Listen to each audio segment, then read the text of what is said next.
کہ مرنے سے پہلے ہم سب کر لے اس پہ غور. کتابوں کا خدا اور ہے، بابوں کا خدا اور. کہنے کو تو تھی سب کا اسلام ہے، لیکن کتابوں کا جہاں اور ہے، بابوں کا جہاں اور. بسم اللہ الرحمن الرحیم. میرا نام ہے محمد فرحان قریشی اور آپ دیکھ رہے ہیں میرا یوٹیوب چینل جہلم اکیڈمی محمد فرحان قریشی. آج ہم آپ کو دکھانے جا رہے ہیں ایک نیو پوڈ کاسٹ کی ہائی لائٹس، جس کی ریکارڈنگ کی گئی ہے 3 اگست 2025 کو سنڈے کے دن.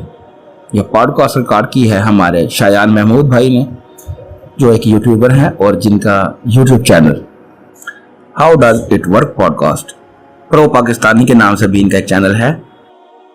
ماشاءاللہ بہت ہی علمی پوڈ کاسٹ اور خوبصورت سوالات اور بہترین جوابات. یہ پوڈ کاسٹ ریکارڈ ہو چکی ہے، ہم اب آپ کو اس کی چند ہائی لائٹس دکھائیں گے. مکمل podcast how does it work podcast ان کے اپنے چینل پہ اپلوڈ ہو جائے گی، لنک اس کا ڈسکرپشن میں دے دیا جائے گا. تو آئیے اب پروگرام کی طرف چلتے ہیں. جزاک اللہ خیرا.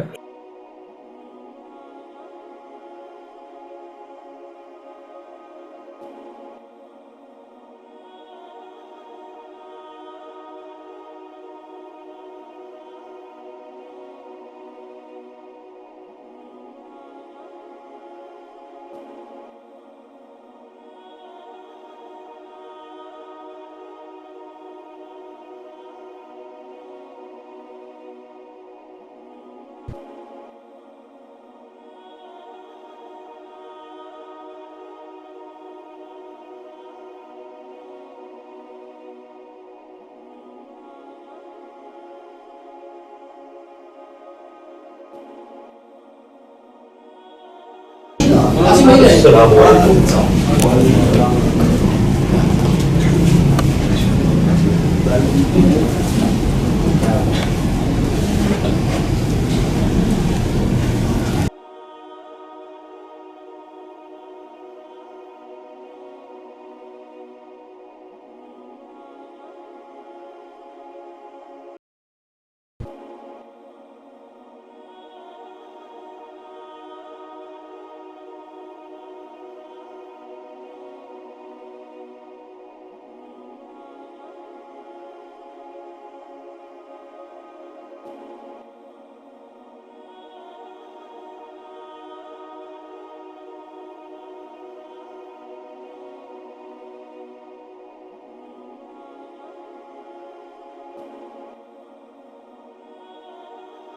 السلام علیکم everyone, welcome to another episode of How Does It Work, a podcast by Pro Pakistani. آج آپ جیسے دیکھ سکتے ہیں ہم اپنے اسٹوڈیو میں ہیں کیونکہ ہمارے بہت خاص مہمان ہیں انجینئر محمد علی مرزا صاحب. بہت شکریہ سر، آپ ٹائم نکالا. جزاک اللہ خیر.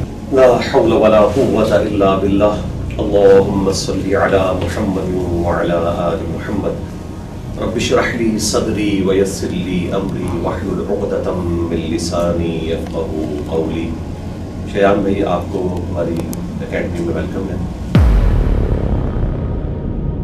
جب آپ اپنی تقریر میں یہ کہیں گے کہ اگر آپ نے مجھے ووٹ نہ ڈالا تو قبر میں آپ سے پوچھا جائے گا، تو بھائی قبر میں جو کچھ پوچھا جانا ہے وہ تو اس شخص نے ہمیں بتا دیا جس کی قبر مدینے میں ہے صلی اللہ علیہ وآلہ وسلم. اب 1400 سال بعد آ کے آپ نے اپنا کوسچن بھی اس میں ایڈ کر دیا ہے، تو یہ تو بہت سینسٹیو مسئلہ ہے نا. آپ شکر کریں کہ ہم ان لوگوں کے اوپر توہین مذہب کی FIR نہیں کٹواتے، ہم علمی طریقے سے ان کی غلطی ہائی لائٹ کرتے ہیں کہ بھائی توبہ کریں. آپ اپنی اس گندی پالیٹکس کو دین سے الگ رہنے دیں. اگر پازیٹیو پالیٹکس ہو تو وہ دین کا حصہ ہے، لیکن اس طرح کی پاور پالیٹکس کہ جس میں آپ نے اللہ رسول کے احکامات کو اس طرح ٹیلر میڈ کیا کہ گویا کہ آپ خدا کی آواز بن کے دنیا میں بول رہے ہیں اور آپ کے سوا جتنے لوگ ہیں وہ سب کے سب کافر ہیں اور آپ اکیلے مسلمان ہیں، تو یہ ظلم ہے. آپ نے تو بڑی اچھی انٹینشن کے ساتھ امت کو اجازت دے دی، لیکن امت آج بھی قبروں کے آگے جا کے جھکتی ہے. اب نبی اسلام کو کوئی کرٹیسائز نہیں کر سکتا. آپ نے اس کی نیگیٹو جو چیز تھی وہ بھی ہائی لائٹ کر دی، کچھ عرصہ کے لیے قدغن لگائی، اور پھر اس کی جو پازیٹیو چیز ہے اس کو ہائی لائٹ کرنے کے بعد کہا کہ بھئی اب آپ کا فیصلہ ہے. قبرستان کا مقصد صرف یہ ہے کہ اپنی موت کو یاد کرنا، نہ کہ یہ کہ آپ نے قبر والوں سے جا کے مانگنا شروع کرنا ہے، وہاں پہ کوئی نظر نیاز چڑھانی ہے. یہ نہیں ہے. آپ نے ان کے لیے جا کے دعا کرنی ہے اور اپنی موت کو یاد کرنا ہے کہ جس طرح یہ آگے ہم نے بھی ایک دن مر کے قبرستان آنا ہے. اور الٹیمیٹلی ظاہر ہے طارق جمیل صاحب تو ظاہر ہے کہ شریف النفس آدمی ہے, کنفرنٹریشن کو وہ ہمیشہ اوائڈ کرتے ہیں. میری جب کبھی بھی فون پہ بات ہوئی تو پازیٹیو ان کا ایٹیچیوڈ ہوتا ہے, اللہ کا شکر ہے. بہرحال کچھ چیزوں میں ان کو بات سمجھ نہیں آتی تھی, وہ اب سمجھ آ گئی ہے. مثلا وہ مجھے کہتے تھے کہ اگر تم سافٹ ہو جاؤ تو لوگ زیادہ بات سنیں گے. اب وہ اس بات سے پیچھے ہٹ گئے. میں نے کہا آپ تو بڑے سافٹ تھے, آپ کو ایک بات پہ انہوں نے معاف نہیں کیا. اب آپ نے ہماری کامیابی کا راز دیکھا ہے کہ ہم نے ان کو فرنٹ سے للکارا ہے, اس لیے بیک فٹ پہ ہے. ورنہ اس وقت جو ادم میں نے مچایا ہوا ہے انورٹڈ کاماز میں, یہ تو مجھے کچا کھا جاتے ہیں تعداد میں جتنے زیادہ ہیں. اب ہماری آڈینس پڑھا لکھا طبقہ بھی ہے, ان پڑھ بھی ہے, میلز بھی ہیں, فیمیلز بھی ہیں, جولی طبیعت رکھنے والے بھی ہیں, سیریس لوگ بھی ہیں. ہم سب کے لیے کچھ نہ کچھ اپنی ویڈیوز میں رکھتے ہیں. یہ نہیں ہے کہ صرف لطیفے ہی سنا دیے. کبھی کبھار کوئی بات ہوئی, لطیفہ تو میں نہیں سناتا, میں یعنی ایسی کوئی بات کرتا ہوں کہ جس کی وجہ سے کوئی لائٹر موڈ میں بات سمجھ لے. اور بعض اوقات کوئی ٹریجک انداز میں گفتگو کنوے کر دی جاتی ہے, بعض اوقات فضائل کے انداز میں کر دی جاتی ہے. اور اکثر اوقات جو میری اتوار کی ویڈیوز ہیں وہ کرنٹ افیئرس کے اوپر ہوتی ہیں, اور میں ہر کرنٹ افیئر کے اوپر جو اس ویک کا ملکی لیول کا افیئر ہے جس میں دین کے حوالے سے کوئی گائیڈ لائنس چاہیے, میں ضرور بولتا ہوں. بڑے عرصے بعد ایسا دور انسانیت نے دیکھا ہے, ہزاروں سال کے بعد, کہ جب مذہبی لوگ اس وقت حکومت میں نہیں ہیں. ورنہ ہمیشہ مذہبی لوگوں کے پاس حکومت ہوا کرتی تھی.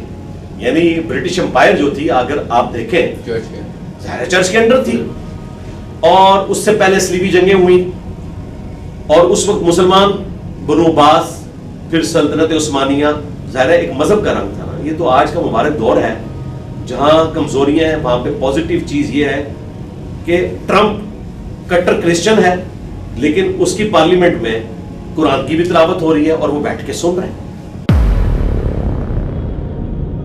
یہ قانون نہ بھی بنتا تب بھی پہلے دن سے غلام احمد قادیانی دجال نے جو دعوی نبوت کیا امتی نبی ہونے کا, اور یہ اس کی لائف کا پیریڈ جو ہے 1903 سے 1908 کے درمیان کا ہے, آخری 5 سال جو اس کی زندگی کے تھے. اس سے پہلے اس نے کئی ایک اپنے موقف بدلے. پہلے وہ ایک سنی حنفی مناظر کے طور پر کرسچنز کے سامنے کھڑا ہوا اور بڑا فیم کمایا. پھر اس کے بعد اس نے امام مہدی ہونے کا بھی دعویٰ کیا, پھر مسیح موعود ہونے کا دعویٰ کیا, کرتے کرتے امتی نبی ہونے کا دعویٰ کیا, اور فائنل جو اس کا ورژن ہے وہ یہی ہے. اگرچہ اس کے ماننے والوں میں اختلاف ہے. لاہوری گروپ کہتا ہے کہ اس نے دعویٰ نبوت نہیں کیا تھا, اور جو زیادہ تعداد میں ہے احمدی وہ کہتے ہیں کہ دعویٰ نبوت کیا تھا. یہاں تو یعنی کوئی جینون مسئلہ لے کر بھی آ جائے تو بڑے سٹیٹس والے لوگ ملتے ہی نہیں ہیں, ہاتھ بھی نہیں ملاتے کسی کو. نبی الاسلام نے یہ اخلاقی درس دیا ہے کہ آپ نے لوگوں کو اکوموڈیٹ کرنا ہے پازیٹیولی جہاں تک کر سکتے ہیں. نبی الاسلام چونکہ ایک مسند کے اوپر تھے, آپ ایک حاکم کی حیثیت سے بھی تھے. یہ میں اس لیے بات کروں کہ کل کو یہاں پہ عورتیں نہ اکٹھی ہو جائیں کہ یہ آ جاتی ہیں بعض اوقات اتوار والے دن, تو ان کے لیے گزارش یہ ہے کہ میں اس طرح کے کسی منصب پہ نہیں ہوں کہ میں کوئی پرائم منسٹر ہوں. اگر میں پرائم منسٹر ہوں یا میرے پاس کوئی اسٹیٹ کا عہدہ ہو تو پھر میں اکاؤنٹیبل ہوں کہ میں عورتوں سے بھی پردے میں ملاقات کروں گا. لیکن اس وقت میرا یہ اسٹیٹس نہیں ہے, نبی الاسلام کا وہ اسٹیٹس تھا.